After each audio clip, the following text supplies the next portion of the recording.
still see. Furthermore, Ananda, if your aware and knowing mind in fact had substance, then would it be of a single substance or of many substances? Would its substance perceive the body in which it resides, or would it not perceive it? Supposing it were of a single substance, then when you pinched one limb with your fingers, the four limbs would be aware of it. If they all were aware of it, the pinch could not be at any one place.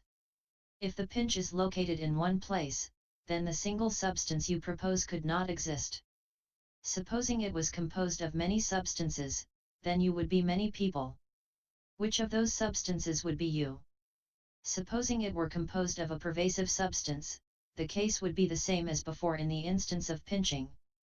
But supposing it were not pervasive, then when you touched your head and touched your foot simultaneously, the foot would not perceive being touched if the head did. But that is not how you are. Therefore you should know that declaring that wherever it comes together with things, the mind exists in response is an impossible statement. Ananda said to the Buddha, "World-honored one, I also have heard the Buddha discuss reality with Manjushri and other disciples of the Dharma King. The world-honored one also said, the mind is neither inside nor outside. As I now consider it, it cannot be inside since it cannot see within, and it cannot be outside since in that case there would be no shared perception. Since it cannot see inside, it cannot be inside, and since the body and mind do have shared perception, it does not make sense to say it is outside. Therefore, since there is a shared perception and since there is no seeing within, it must be in the middle." The Buddha said, "You say it is in the middle. That middle must not be haphazard or without a fixed location. Where is this middle that you propose? Is it in an external place, or is it in the body? If it were in the body, the surface of the body cannot be counted as being the middle. If it were in the middle of the body, that would be the same as being inside. If it were in an external place, would there be some evidence of it, or not? If there would not be any evidence of it, that amounts to it not existing at all. If there were some evidence of it, then it would have no fixed location. Why not? Suppose that middle were indicated by a marker. When seen from the east, it would be to the west, and when seen from the south, it would be to the north. Just as such a tangible marker would be unclear, so too the location of the mind would be chaotic." Ananda said, "The middle I speak of is neither one of those. As the world-honored one has said, the eyes and forms are the conditions, which create the I consciousness. The eyes make discriminations, forms have no perception, but a consciousness is created between them, that is where my mind is." The Buddha said, "If your mind were between the eyes and their object, would such a mind's substance combine with the two or not? If it did combine with the two, then objects and the mind substance would form a chaotic mixture. Since objects have no perception, while the substance has perception, the two would stand in opposition. Where could the middle be? If it did not combine with the two, it would then be neither the perceiver nor the perceived. Since it would lack both substance and nature, what would such a middle be like? Therefore you should know that declaring the mind to be in the middle is an impossible statement." Ananda said to the Buddha, "World-honored one, when I have seen the Buddha turn the Dharma wheel in the past with Mahamoudgalyayana, Subhuti, Purna, and Shariputra, 4 of the great disciples, he often said that the nature of the mind which is aware, perceives, and makes discriminations is located neither within nor outside nor in the middle, it is not located anywhere at all. That very non-attachment to everything is what is called the mind. Therefore, is my non-attachment my mind?" The Buddha said to Ananda, "You say that the mind with its aware nature that perceives and makes discriminations is not located anywhere at all. Everything existing in the world consists of space, the waters and the land, the creatures that fly and walk, and all external objects. Would your non-attachment also exist? If it did not exist, it would be the same as fur on a tortoise or horns on a rabbit. Just what would that non-attachment be? If non-attachment did exist, it couldn't be described as a negation. The absence of attributes indicates negation. Anything not negated has attributes. Anything with attributes exists. How could that define non-attachment? Therefore you should know that to declare that the aware, knowing mind is non-attachment to anything is an impossible statement. Then Ananda rose from his seat in the midst of the great assembly, uncovered his right shoulder, placed his right knee on the ground, respectfully put his palms together, and said to the Buddha, I am the thus come one's youngest cousin. I have received the Buddha's compassionate regard and have left the home life, but I have been dependent on his affection, and as a consequence, have pursued erudition and am not yet without outflows. I could not overcome the Kapila mantra. I was swayed by it and almost went under in that house of prostitution, all because I did not know how to reach of the realm of reality. I only hope that the world-honored one, out of great kindness and sympathy, will instruct us in the path of shamatha to guide the ekantakas and overthrow the mlekas. After he had finished speaking, he placed his 5 limbs on the ground and then, along with the entire great assembly, stood in anticipation, waiting eagerly and respectfully to hear the instructions. Then the world-honored one radiated from his face various kinds of lights as dazzlingly brilliant as hundreds of thousands of suns. The Buddha realms quaked pervasively in 6 ways and thus lands as many as fine motes of dust throughout the 10 directions appeared simultaneously. The Buddha's awesome spirit caused all the realms to unite into a single one. In these realms all the great bodhisattvas, while remaining in their own countries, put their palms together, and listened. The Buddha said to Ananda, from beginningless time onward, all living beings and in all kinds of upside-down ways, have created seeds of karma which naturally run their course, like the aksha cluster. The reason that cultivators cannot accomplish unsurpassed bodhi, but instead reach the level of hearers or of those enlightened to conditions, or become accomplished in externalist ways as heaven dwellers or as demon kings or as members of the demon's retinues, is that they do not know the 2 fundamental roots and so are mistaken and confused in their cultivation. They are like one who cooks sand in the hope of creating savory delicacies. They may do so for as many eons as there are motes of dust, but in the end they will not obtain what they want. What are the 2?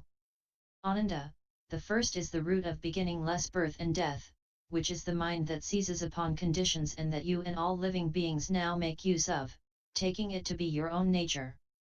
The second is the primal pure substance of beginningless bodhi nirvana. It is the primal, bright essence of consciousness that can bring forth all conditions. Due to these conditions, you consider it to be lost.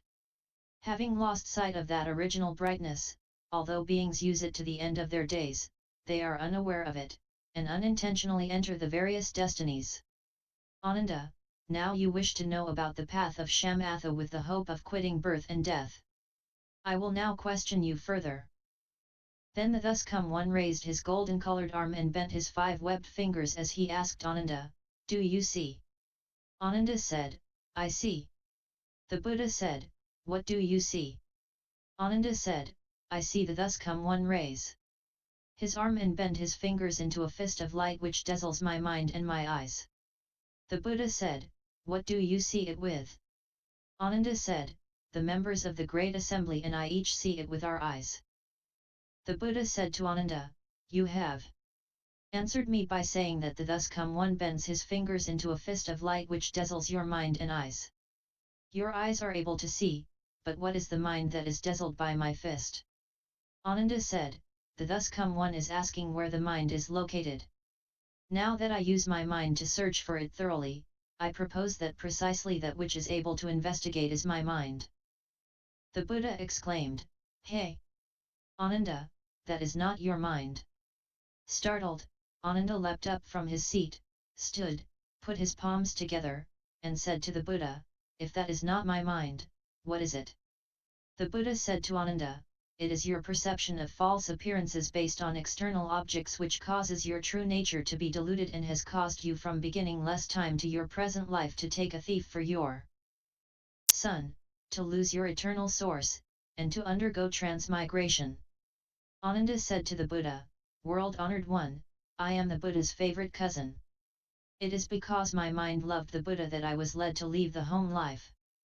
With my mind I not only makes offerings to the thus come one, but also, in passing through lands as many as the grains of sand in the Ganges river to serve all Buddhas and good, wise advisers, and in marshalling great courage to practice every difficult aspect of the Dharma, I always use my mind.